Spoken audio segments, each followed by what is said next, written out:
Salam sejahtera dalam kasih Kristus.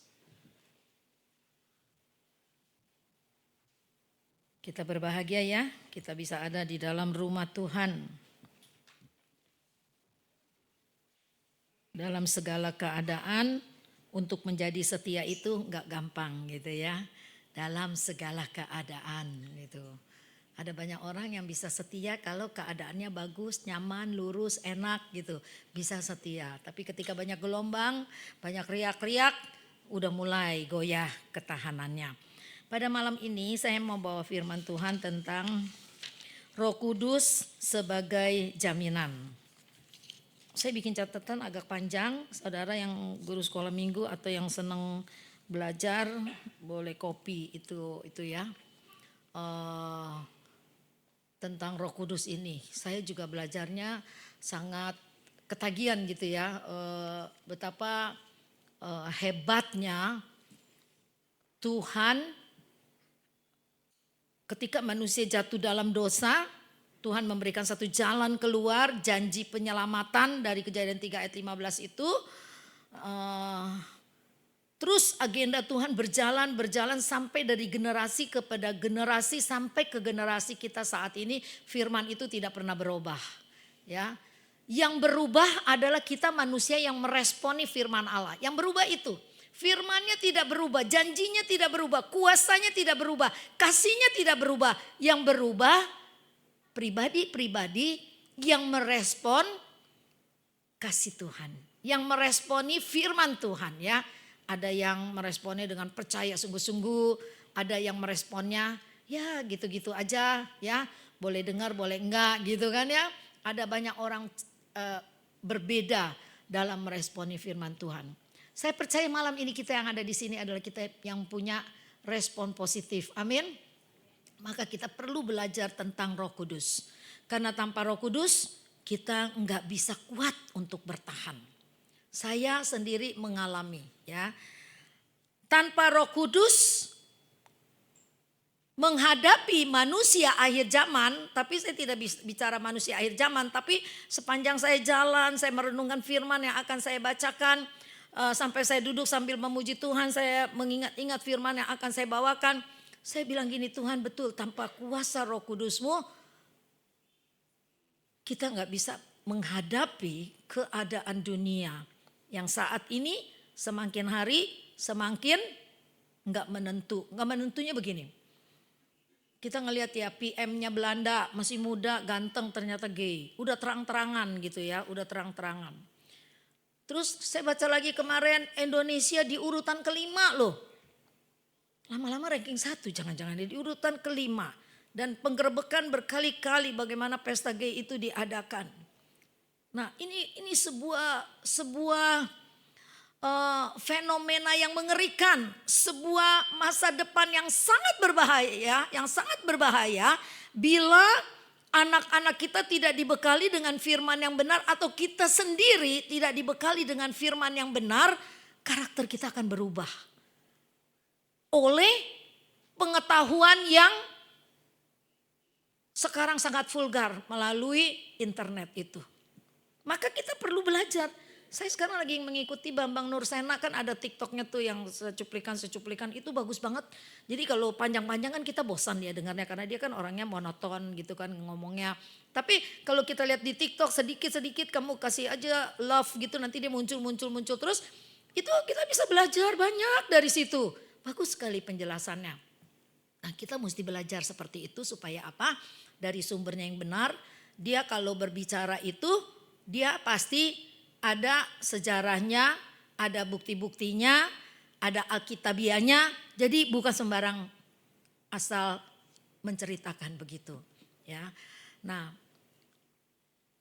kalau saya bicara malam ini tentang Roh Kudus sebagai jaminan, kita kadang-kadang bingung gitu ya. Atau mungkin selama ini kita taunya tuh Roh Kudus, kita harus dipenuhkan Roh Kudus. Kita harus tahun yang lalu juga saya kan bicara begini. Roh Kudus menyertai kita bukan sampai 1 dekade, bukan loh. Ketika Tuhan lahir, terus dia lahir untuk mati, untuk menyelamatkan kita, terus dia bangkit, dia naik ke surga. Dan dia berjanji akan mengirimkan penolong.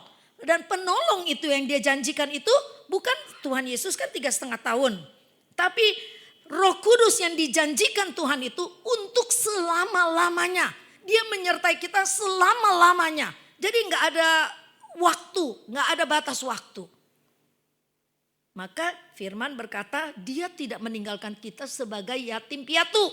Itu jadi 10 tahun, 20 tahun atau 100 tahun Roh Kudus hilang. Enggak, Roh Kudus menyertai kita selama-lamanya. Makanya minggu yang lalu, Kamis yang lalu kan kita dipenuhkan Roh Kudus. Yohanes 1 ayat 8. Ya, kepada kita semua yang percaya diberikan kuasa. Nah, kita pakailah kuasa itu. Itu kuasa apa? Kuasa Roh Kudus dia berikan kepada kita. Nah, sekarang kita mau belajar tentang bagaimana Roh Kudus itu disebut sebagai jaminan. Jaminan apa? Kita udah tahu belum selama ini Roh Kudus itu sebagai jaminan. Jaminan apa? Yuk kita lihat. Kita baca yang pertama dulu. 2 Korintus 1 dulu kita baca. Ayat 21 dan 22. Ini ayat sangat indah sekali. Satu ayat aja menerangkan banyak hal gitu ya. 2 Korintus 1 ayat 21. Yuk kita sama-sama berdiri. Kita baca bersama-sama. Sebab 2, 3. Sebab dia yang telah meneguhkan kami bersama-sama dengan kamu di dalam Kristus adalah Allah yang telah mengurapi, memeteraikan tanda miliknya atas kita dan yang memberikan Roh Kudus di dalam hati kita sebagai jaminan dari semua yang telah disediakan untuk kita. Amin, silakan duduk. Ini ayatnya syarat dengan muatan gitu ya. Ada pesan-pesan atau kekuatan yang luar biasa dari ayat ini ya. Dari ayat ini dibilang begini ya. Dari ayat ini ada 4 hal yang kita lihat begitu. Sebab dia yang telah meneguhkan, 1. Meneguhkan siapa? Meneguhkan kami bersama-sama dengan kamu. Ini perkataan Rasul Paulus. Sebab dia telah meneguhkan kita ya. Dia telah meneguhkan kami. 1, meneguhkan. Terus yang kedua, dia mengurapi. Mengurapi. Yang ketiga apa? Apa yang ketiga? Yang 1 meneguhkan kami bersama-sama dengan kamu di dalam Kristus adalah Allah yang telah mengurapi kita. Terus apa? Memeteraikan tanda miliknya atas kita dan memberikan Roh Kudus dalam hati kita sebagai apa? Jaminan. Ini banyak catatan-catatannya ya. Sebagai jaminan. Nah, jaminannya itu di dalam bahasa Yunaninya ditulis arabon, ya, ditulis arabon. Arabon itu bahasa Yunani yang mempunyai arti jaminan kepemilikan atau dikatakan uang muka, down payment gitu ya, uang muka. Jadi jaminan atau tanda jadi. Nah, ini kita mau pelajari malam ini tanda jadi apa gitu ya. Ya, jadi Roh Kudus diberikan sebagai di dalam hati kita sebagai jaminan, sebagai arabon. Ini nanti ada beberapa ayat yang akan kita buka di dalam 2 Korintus 5 ayat 5, di dalam Efesus 1 ayat 13 dan 14. Di situ semua dikatakan Roh Kudus diberikan sebagai jaminan.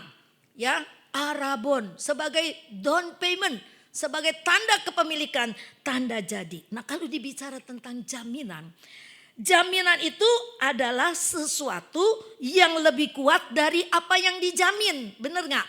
Kita misalnya mau ngegadein mobil dah. Ketika seseorang sedang pinjam uang di bank, maka dia harus diberi jaminan. Jaminannya itu harus lebih banyak, lebih kuat daripada apa yang kita jaminkan. Bener gak? Kita punya mobil 200 juta.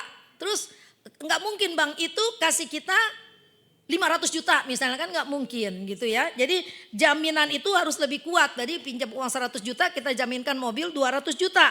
Maka jaminan itu harus lebih besar, lebih kuat dari yang dijaminkan.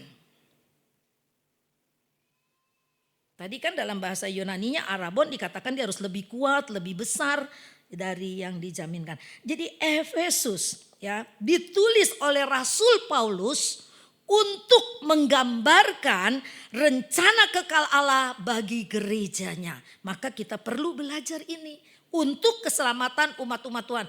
Memang Yesus mati kita udah diselamatkan. Ketika kita percaya kita udah diselamatkan secara global. Tetapi ada suatu kehidupan kekal yang Tuhan sediakan bagi kita. Kan aku pergi untuk menyediakan tempat bagimu. Nah, untuk mencapai kehidupan yang kekal itu, Allah mengirimkan Roh Kudus sebagai jaminan buat kita. Bahwa kita masuk ke sana gitu kan ya. Jaminan itu Roh Kudus aku kirim. Bukan buat sesaat saja tapi selama-lamanya dan untuk supaya kita bisa masuk kerajaan kekekalan itu. Dan firman Tuhan itu tidak berubah loh. Kalau sampai kita nggak masuk ke sana, kenapa? Dan nanti kita lihat, kenapa kalau sampai nanti pada hari sangkakala berbunyi, ternyata kita nggak ada di sana, nama kita nggak ada di sana. Padahal Allah sudah beri jaminan setiap orang yang percaya akan masuk kerajaan kekal. Kerajaan sorga yang kekal itu. Tapi kita gak ada nama kita di sana. Karena kita gak jaga kekudusan hidup. Karena apa? Kita gak setia. Karena apa? Kita gak bertahan ketika ada badai. Nah, maka tadi ayat yang pertama kita baca. Dikatakan dia meneguhkan. Meneguhkan Allah yang bikin kita kokoh berdiri di dalam Kristus bukan karena hebatnya kita. Jadi dia meneguhkan kita bukan karena kita hebat. Wah lu orang kuat gitu ya. Bukan. Tapi karena kasih karunia-Nya. Dia mengokohkan kita yang percaya kepada dia. 2. Dia mengurapi. Dari satu ayat ini aja ada 4 hal. Dia mengurapi. Di perjanjian lama raja dan imam diurapi. Artinya kita diberi tugas khusus dan kuasa untuk melayani. Siapa raja dan imam? Orang-orang yang dipercaya untuk melayani di bait suci. Mereka diurapi oleh Tuhan. Ketika Tuhan datang ke dalam dunia ini dan untuk pelayanan. Ketika dia dicobai. Habis berpuasa 40 hari dia dicobai. Dibawa oleh roh ke padang gurun.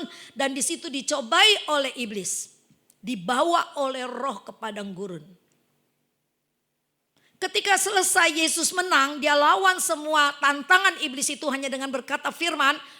Firman itu nanti kita lihat lagi di dalam Yohanes 1 ayat 14 kalau gak salah dikatakan roh membawa dia lagi kembali ke Galilea. Jadi ketika di dalam pelayanannya, Yesus memulai pelayanannya dari roh dan diakhiri dengan roh. Kira-kira kita perlu gak pengurapan Tuhan? Perlu. Pelayananmu sekecil apapun kalau ada pengurapan Tuhan itu luar biasa. Main musik enak. Ini cuma 3 orang aja main musiknya enak kok. Gak perlu sampai berapa? 7, 8 baru kayaknya musik kita enak. Enggak. 3 orang aja main enak. Karena apa? Sehati. Ada urapan. Tuhan bekerja di dalam hati orang-orang yang mau setia, mau melayani, punya motivasi yang benar. Kita diberi Roh Kudus, kita diberi tugas. Kan habis diberi kepada kita diberikan kuasa, lalu kan ada pengutusan. Pergilah ke Yerusalem, Samaria, Yudea dan ke ujung bumi. Jadi setiap Tuhan pilih kita, dia panggil kita, dia pilih kita, dia beri kuasa, kita ada tugas untuk menjadi duta besarnya Allah, melayani dia, ya. Di mana aja. Mungkin kamu gak bisa berkhotbah. Ada orang yang dia juga gak pintar berkhotbah. Dia gak pintar ngomong gitu ya. Tapi dia bisa bawa orang untuk ke gereja loh. Ada beberapa orang yang dia bawa untuk ke gereja. Ada teman saya. Karena apa? Dia gak main dengan kata-kata. Dia gak punya kata-kata. Tapi dia orangnya baik. Dan dia senang. Dia bisa bergaul. Sehingga orang nyaman dengan dia. Orang mau ikut dia ke gereja. Nah ini ada satu pengurapan loh. Terus ketika kita ngomong, Orang percaya dengan omongan kita itu juga ada satu pengurapan. Karena kita ngomong yang benar bukan berbohong. Berbohong itu sangat berbahaya. Setelah sekali kita berbohong, untuk menutupi kebohongan kita akan berbohong lagi. Untuk menutupi kebohongan yang kedua, kita akan berbohong lagi. Untuk menutupi kebohongan yang keempat, kita akan berbohong. Nah, ini yang dikatakan lingkaran setan. Iblis terus mengikat kita dengan kebohongan. Jadi kalau bisa ya kita jangan bohong ya. 3, memeteraikan. Meterai zaman dulu adalah cap lilin raja. Jadi dicap. Sekali dicap artinya ini milik raja. Gak boleh diganggu.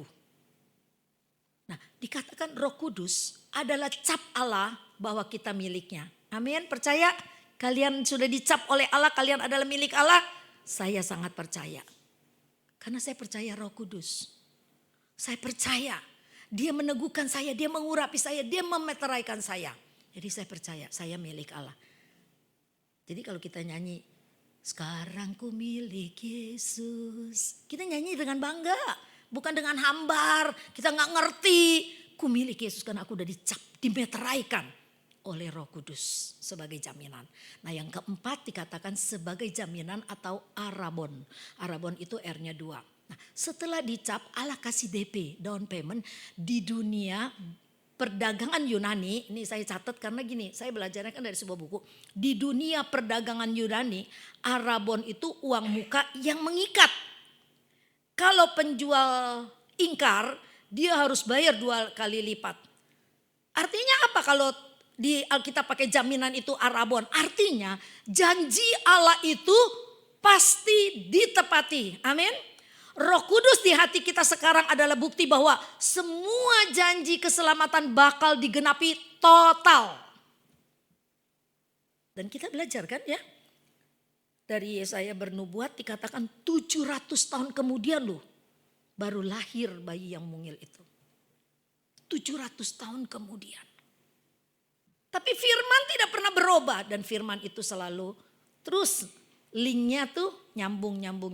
Walaupun orang mau memudarkannya. Walaupun orang mau memanipulasi. Tapi tetap firman Tuhan yang benar itu tetap benar. Amin.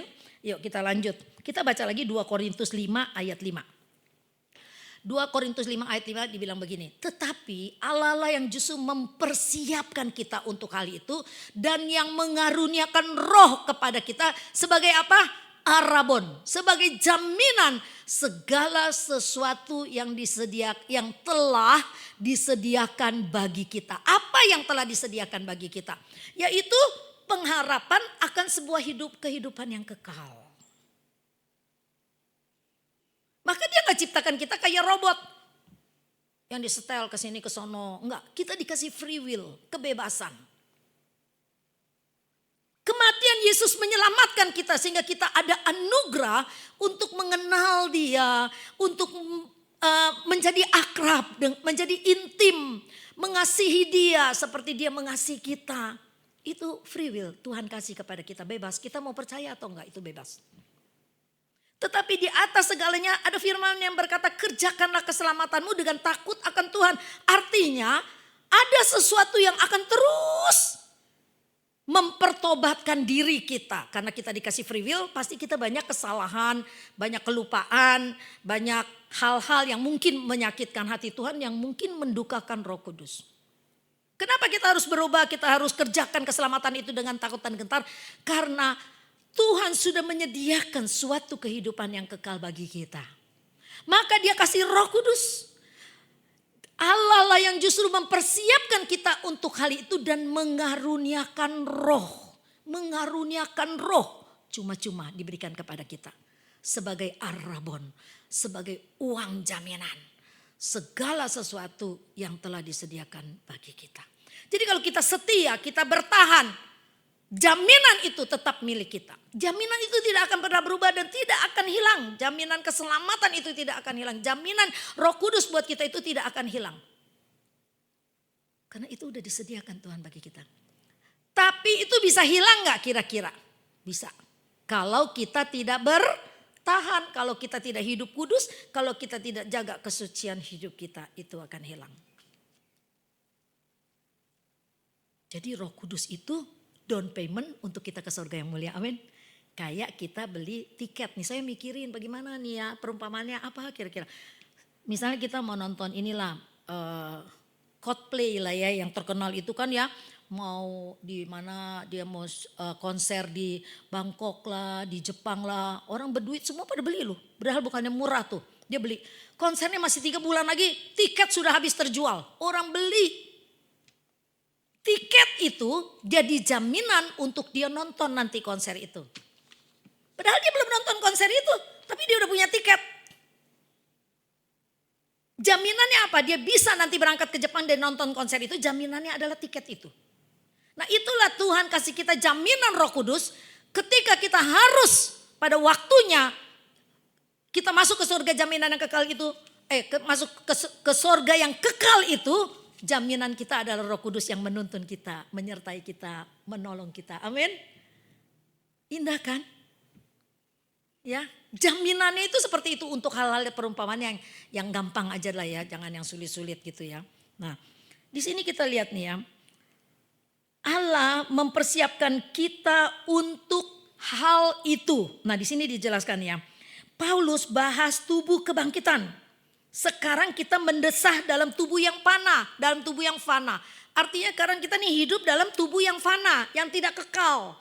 Ya, minggu yang lalu kan saya cerita bagaimana malaikat dibuang malaikat berdosa dia dibuang karena dia roh. Tapi ketika kita manusia jatuh dalam dosa, Allah mengirim anaknya yang tunggal untuk datang ke dalam dunia. Menjadi manusia seperti kita. Karena apa? Dia mau menyelamatkan kita. Maka dia menjelma menjadi manusia. Betapa berharganya kita. Malaikat itu lebih agung dari kita karena dia kerjanya pujian, penyembahan kepada Tuhan. Tapi ketika mereka sombong, Tuhan buang ke bumi, Tuhan tidak menyelamatkan mereka. Ketika kita jatuh dalam dosa, dalam tubuh yang fana ini, kita ada yang meninggal 70 tahun, ada yang 80 tahun, ada yang 30 tahun, ada yang 20 tahun. Kenapa ada yang panjang, ada yang pendek itu? Tuhan kasih kita waktu. Untuk kita berinteraksi dengan Yesus yang ada di dalam dunia. Kita mengenal dia secara pribadi dan kita bertobat. Nah ketika kita bertobat, kita hidup baru penuh Roh Kudus. Jaminan yang Tuhan berikan itu menjadi milik kita yang memimpin kita kepada sorga yang mulia. Ya. Nah, Paulus bahas tubuh kebangkitan karena sekarang kita mendesah dalam tubuh yang fana tetapi nanti ada tubuh yang mulia. Tubuh yang mulia itu artinya begini. Ketika Tuhan datang kembali. Dia tidak angkat tubuh kita yang fana ini loh. Udah enggak. Kita udah diubah dalam tubuh kemuliaan. Nah ini yang Paulus berbicara. Bahwa Arabon itu adalah jaminan untuk kita dapat tubuh yang mulia itu. Masuk ke dalam surga. Sebab ke surga kita gak bawa daging yang fana ini. Daging yang fana ini tidak kita bawa, tapi kita bawa roh yang kekal. Maka kita berbeda dengan binatang. Binatang mati habis dibuang, ya. Nah, kita lihat detail maknanya hal itu dari ayat yang 2 Korintus 5 ayat 5. Maksudnya adalah yaitu rumah kekal di sorga alias tubuh kebangkitan yang tidak bisa mati. Artinya ketika kita masuk ke surga tidak bawa tubuh yang fana, tapi kita bawa tubuh kebangkitan yang tidak bisa mati. Artinya tubuh kemuliaan. Roh yang kekal itu ya. Yang kedua, Allah mempersiapkan. Kan ada perkataan gini ya. Allah yang mempersiapkan kita. Allah yang mempersiapkan tujuan akhir kita bukan mati terus selesai seperti binatang. Tapi Allah desain hidup kita untuk kekekalan. Itu agenda Allah yang besar. Walaupun manusia jatuh dalam dosa, Tuhan sediakan pengampunan, penyelamatan karena kehidupan yang kekal itu disediakan buat kita orang yang percaya kepada Dia. Amin. Yang percaya, yang bertahan, yang setia sampai pada akhir. Nanti kita lihat penjelasan. Paulus kenapa bilang kamu sudah dipertunangkan. Aku khawatir kamu nanti tidak setia. Nanti kita baca di akhir ayatnya ya. Nah terus roh sebagai dialah yang mengaruniakan roh ya. Roh sebagai Arabon. Roh Kudus yang kita alami sekarang. Apa yang saudara alami sekarang melalui Roh Kudus? Kuasanya. damainya, pimpinannya. Itu boleh dikatakan seperti preview atau tester dari hidup yang kekal nanti. Karena di surga tidak ada huru hara, tidak ada iri hati, tidak ada kebencian, tidak ada. Yang ada adalah kedamaian, kesukaan. Saya juga belum pernah ke sorga. Tapi kan kita belajar dari firman. Di sorga itu seperti itu. Damai, orang menyembah kepada Tuhan. Suasananya indah. Saya pernah di story FB saya dapat dari itu, saya lihat, wih bagus banget. Ya, ilustrasi tentang keadaan di dalam sorga. Malaikat-malaikat semua menyembah Tuhan. Nanti kita akan seperti itu gitu ya. Nah lalu dikatakan begini, atau itu sebagai preview atau tester dari hidup yang kekal. Jadi kita yakin 100% tubuh mulia itu nyata. Tubuh mulia itu nyata. Down paymentnya udah kita rasakan di bumi ketika kita merasakan kuasa Roh Kudus menguasai kita. Kita merasakan damai hati kita ketika hidup kita rasanya lagi porak-poranda tapi kok ada damai. Ketika kita merasa Tuhan pimpin sedemikian rupa. Tadi kan saya diundang makan ya di sambal apa ya namanya ya di sebelah Kopitiam di Modern itu. Sambal apa nggak tahu dia tuh lupa ya. Oh iya sambal rampai. Terus ceritanya Tante Mila itu bikin ketimus. Ini hal yang kecil banget nih ya. Saya diajak makan sama Tante Pipin, pada tahu deh ya Tante Pipin. Jadi Tante Mila itu bikin ketimus. Nil makan dulu, enggak aku diajak makan sama Tante Pipin. Saya habis terapi kan tadi pagi ya. Aku diajak makan sama Pipin di sambal rampai situ gitu ya. Oh ya ini ketimus bagi dia. Ketika saya ketemu Bu Pipin, saya bilang gini, Bu Pipin ini ketimus dari Tante Mila, dia bikin. Hah? Cide tuh lagi nyari mau beli ketimus kata dia gitu. Tahu nggak makanan ketimus? Tahu ya? Orang Benteng mah pasti tahu ya. Kalau nggak tahu kebangetan ya. Cide itu ngomongnya serius banget.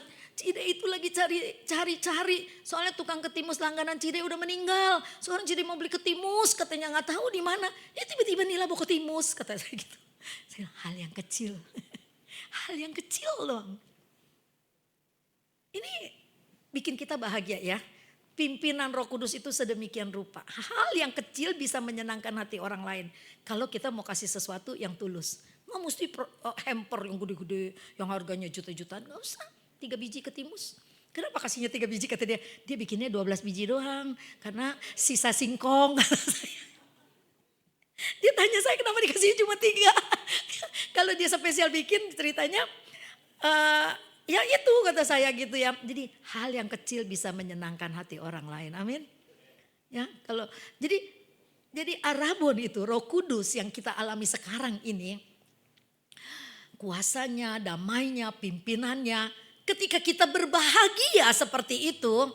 Itulah yang dikatakan preview atau tester sorga yang mulia seperti itu. Saling memperhatikan, saling sayang, saling mengasihi. Ya. Jadi sedikit udah ada di dunia ini ya. Nanti tinggal disempurnakan oleh Tuhan ketika kita ada di sorga. Kita semua. Makanya kata kalau orang yang kawin berkali-kali misalnya gitu ya. Kan ada yang sampai 2 kali ya. Kawin 1 bininya mati. Kawin kedua lagi bininya mati. Kawin ketiga. Ini bahaya kalau kami 7 kali 7-7 bininya mati gitu ya. Kan ada yang bertanya. Nanti kalau di sorga siapa yang jadi istri dia? Ada yang bisa jawab gak? Siapa yang jadi istrinya? Yang ke-1, kedua, apa yang terakhir? Nggak ada ya? Ada. Yang keempat. Kenapa nggak ada yang disebut suaminya? Karena ketika kita meninggal, kita ada di dalam sorga, kita semua bagaikan malaikat. Udah nggak ada itu gairah-gairah seks nakal itu udah kagak ada. Udah gak ada itu trik-trik yang penuh dengan kelicikan itu gak ada. Makanya dikatakan roh sebagai Arabon, Roh Kudus yang kita alami sekarang itu kuasanya. Itu dia sudah memimpin kita, melatih kita. Di dunia ini lu hidupnya yang bener lah ya. Di dunia ini lu coba praktekkan apa yang Tuhan ajar gitu ya. Supaya nanti ketika Tuhan datang lu jadi orang pilihannya dan dibawa naik ke dalam surga yang kekal. Amin. Yuk dengan cepat ya, dengan cepat. Yang ketiga kita baca Efesus 1 ayat 13 tentang Arabon lagi.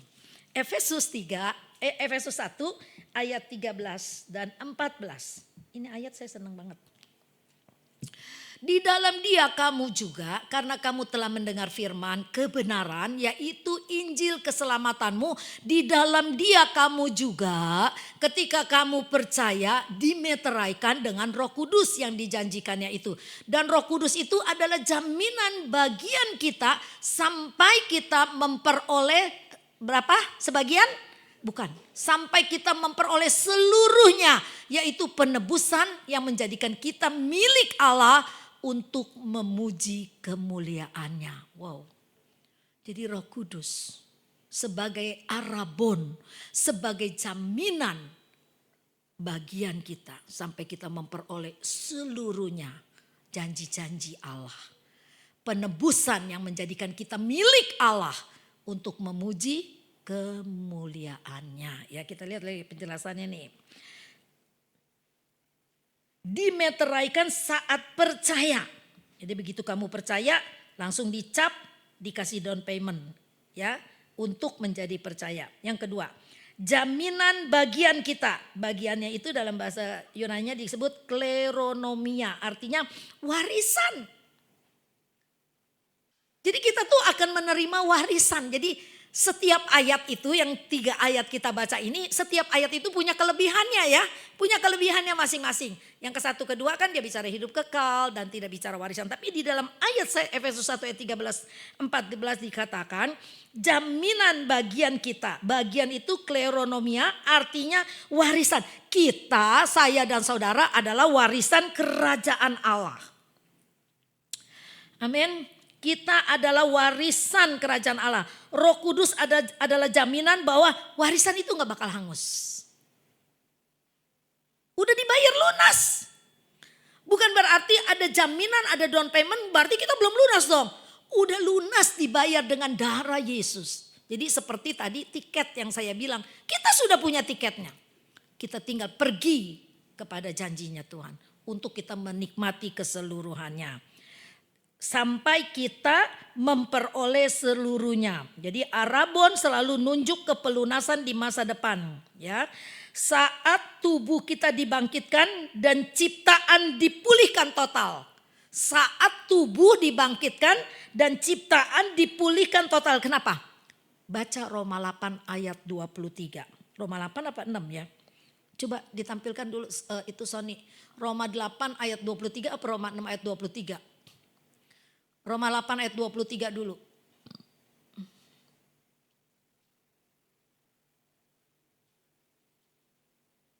Ini dia. Roma 8 ayat 23. Dan bukan hanya mereka saja tetapi kita yang telah menerima karunia sulung roh. Kita juga mengeluh dalam hati kita sambil menantikan pengangkatan sebagai anak. Yaitu pembebasan tubuh kita. Kenapa? Karena kan tubuh kita udah berdosa. Sejak Adam dan Hawa jatuh dalam dosa. Allah sudah lunasi semuanya dengan darahnya yang kekal. Tapi kan nanti ada satu pemulihan yang sempurna. Pembebasan tubuh kita. Yaitu tubuh kemuliaan itu. Ya. Tujuannya untuk apa? Untuk memuji kemuliaannya. Allah kasih jaminan bukan biar kita santai. Tapi biar kita hidup sekarang memuliakan Dia. Karena kita yakin masa depan kita aman. Siapa yang gak yakin untuk masa depannya? Untuk apa kamu ke gereja, untuk apa kamu setia, untuk apa kamu mengabaikan perasaanmu. Walaupun orang merobek-robek perasaanmu, harga dirimu. Tapi kamu tetap bertahan setia kepada Tuhan. Untuk apa? Untuk sebuah janji. Dan untuk sebuah jaminan yang Allah sudah berikan buat kita. Kita bersedia menerima semua itu. Karena kan kalau kita bandingkan dengan Kristus yang mati di atas kayu salib, penderitaan kita bukan apa-apa ya. Nah, kita baca satu ayat yang bilang begini. 2 Korintus 11 ayat 2 dan 3. Ini perkataan Rasul Paulus. Ini harus dibaca. 2 Korintus 11 ayat 2 dan 3 bilang begini. Sebab aku cemburu kepada kamu dengan cemburu ilahi. Karena aku telah mempertunangkan kamu kepada satu laki-laki untuk membawa kamu sebagai perawan suci kepada Kristus. Bukan ngomong kepada satu orang tapi kepada jemaat Korintus pada waktu itu. Nah, kenapa dia ngomong begitu? Rasul Paulus bilang begini, tetapi aku takut kalau pikiran kamu disesatkan dari kesetiaan kamu yang sejati kepada Kristus. Sama seperti Hawa diperdayakan oleh ular itu dengan kelicikannya. Jadi Paulus bilang, aku takut kalau apanya? Pikiran kamu ini disesatkan dari kesetiaan kamu yang sejati kepada Kristus. Jadi Rasul Paulus bukan khawatir dia akan selingkuh dengan laki-laki lain, bukan. Rasul Paulus khawatir pikiran ini karena pada waktu itu di kota Korintus banyak sekali ajaran sesat, kehidupan yang tidak bermoral, ya. Jadi Rasul Paulus takut sekali orang yang sudah percaya kepada Kristus sebagai calon pengantin wanitanya Tuhan pada akhir daripada zaman akhir itu. Paulus takut nanti lu udah dipertunangkan tapi selingkuh gitu loh ya. Selingkuhnya karena selingkuh rohani, karena ikut ajaran yang lain, percaya kepada ajaran-ajaran yang lain. Nah, kita lihat di sini nih. Ini gambaran besarnya kerangka besar maksudnya ya, pernikahan Yahudi zaman dulu. Nih kita baca sama-sama nih. Mari ditampilkan Ton. Untuk terakhir ya, sabar dikit ya. Ini soalnya pelajaran ya. Kecil ya, gak bisa gede ya Ron.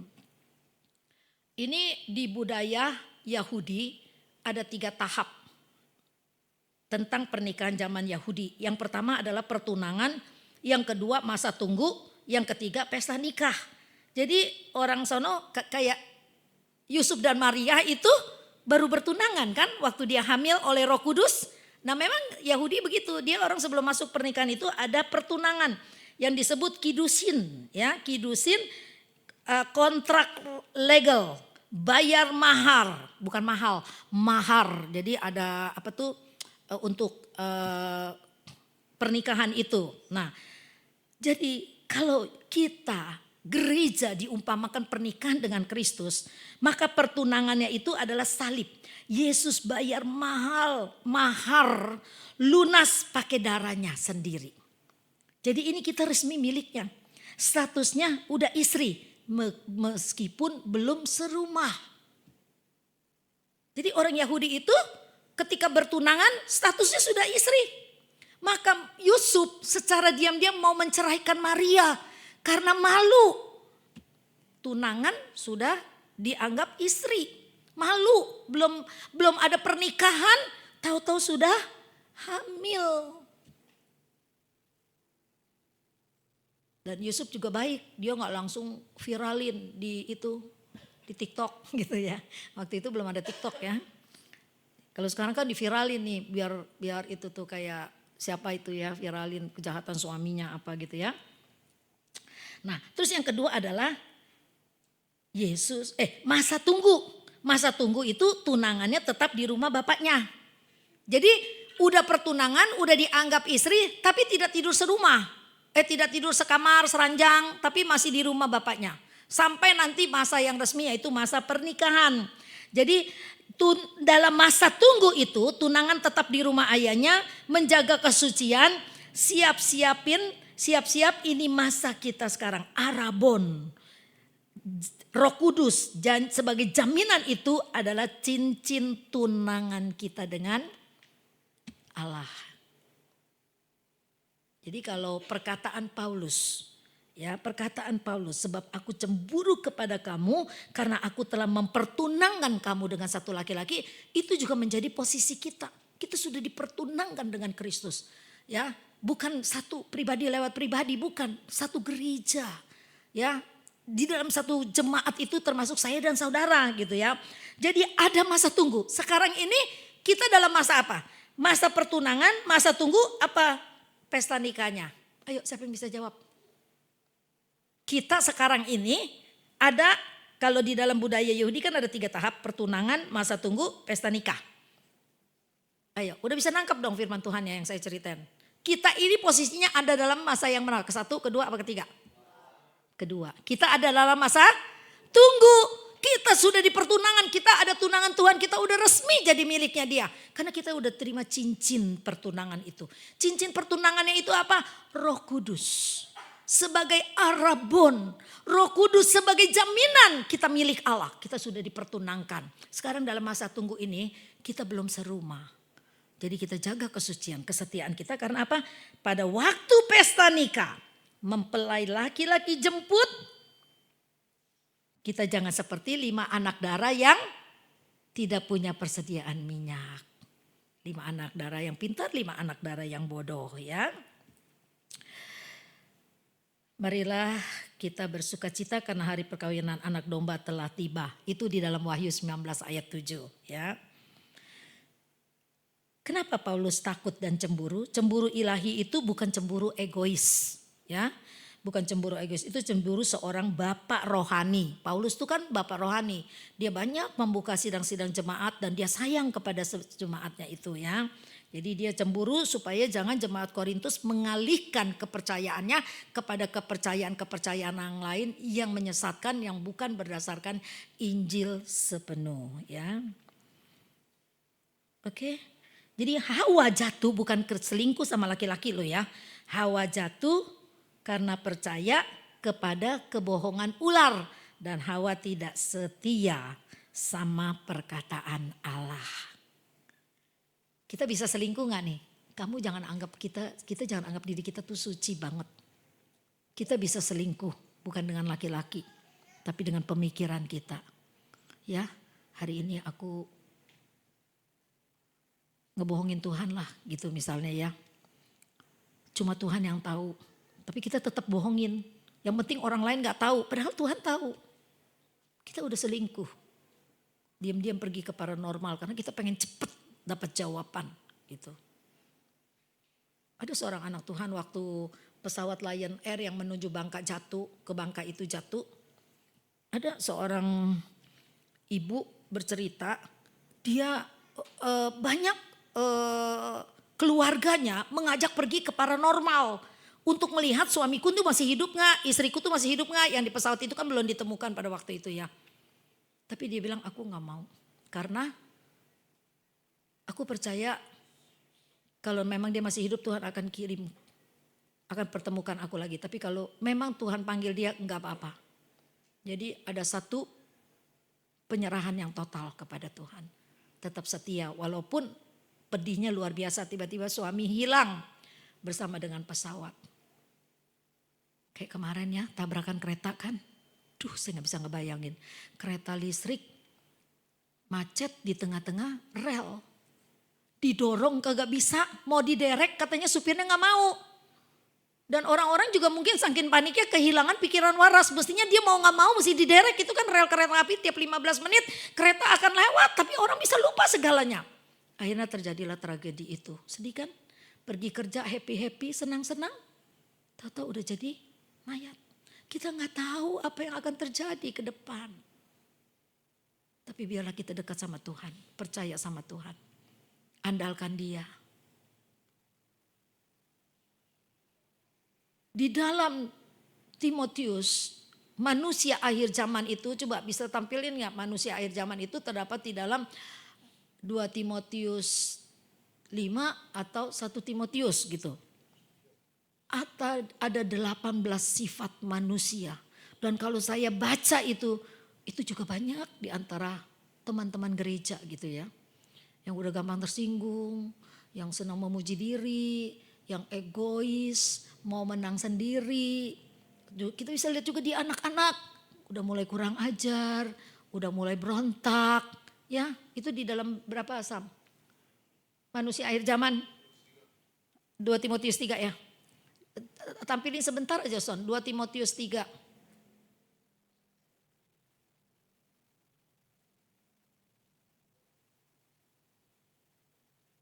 Ketahuilah bahwa pada hari-hari terakhir akan datang masa yang sukar. Terus manusia akan mencintai dirinya sendiri dan menjadi hamba uang. Gak peduli, pokoknya ada kesempatan gua tipu. Ada kesempatan gua makan. Nah ini manusia akhir zaman. Mereka akan membual dan menyombongkan diri. Mereka akan menjadi pemfitnah. Gak segan-segan fitnah orang demi pelayanannya supaya maju. Makanya saya anak Sakina saya bilang kalau mau maju kita tunjukkan kesetiaan kita. Kita tunjukkan bahwa kita cinta pekerjaan Tuhan. Jadi jangan kita mau maju kita jatuhkan orang lain. Jangan ya. Jangan. Terus yang lagi apa? Mereka akan berontak terhadap orang tua dan tidak tahu berterima kasih, tidak mempedulikan agama, tidak tahu mengasihi, tidak mau berdamai. Bilangnya sih mau mengampuni tapi tidak mau berdamai. suka menjelekan orang, tidak dapat mengekang diri, garang, tidak suka yang baik. Yang keempat, suka mengkhianat. Waduh, tidak berpikir panjang, berlagak tahu, lebih menuruti hawa nafsu daripada menuruti Allah. Yang kelima, secara lahiriah apa? Sama-sama. Mereka menjalankan ibadah mereka, tetapi pada hakikatnya mereka memungkiri kekuatannya. Jauhilah mereka itu. Secara lahiriah mereka menjalankan ibadah mereka, berarti mereka itu ada di mana? Suara saya keras banget ya.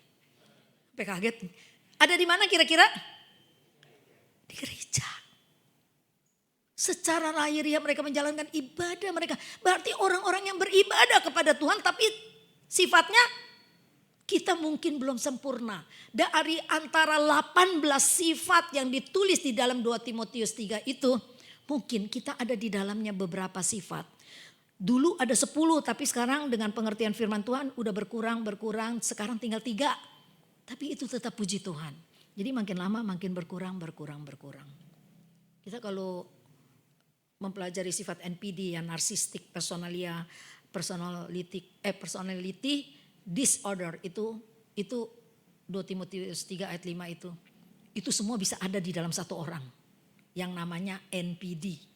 Ngeri sekali ya. Itu sekarang banyak lagi dibahas begitu ya. Nah, kita lihat manusia tidak mengasihi lagi. Apa berita yang lagi viral? Daycare. Kita kalau mau titip anak daycare mendingan emak kita lah, kita kasih duit lah. Mama gak usah itu, pokoknya mama ada di situ aja. Jadi si bibi mondar-mandir kita bisa lihat gitu ya. Coba bayangkan, diikat supaya nggak, kalau abis makan, abis dimandiin diikat supaya nggak nangis. Yang cengeng mulutnya disumpel. Untung kagak mati itu anak-anak ya. Jahat banget gitu ya. Mari. Memang kita perlu kerja, kita perlu duit ya, kita mau bayar rumah, mau bayar mobil. Tapi cobalah pendidikan anak-anak kita perhatikan ketika kita menitip anak, taruhlah di tempat yang benar ya. Kan kalau kita lihat mereka semua pada benar-benar ya. Ada dosen UI 2 orang. Terus kayaknya holy semuanya gitu kan. Tapi ternyata hatinya sampai saya ikut jawab loh. Jahat sekali. Aku jawab begitu. Sok pinter. Jahat sekali kata saya. Puji Tuhan, mari kita berdoa, kita mau berdiri.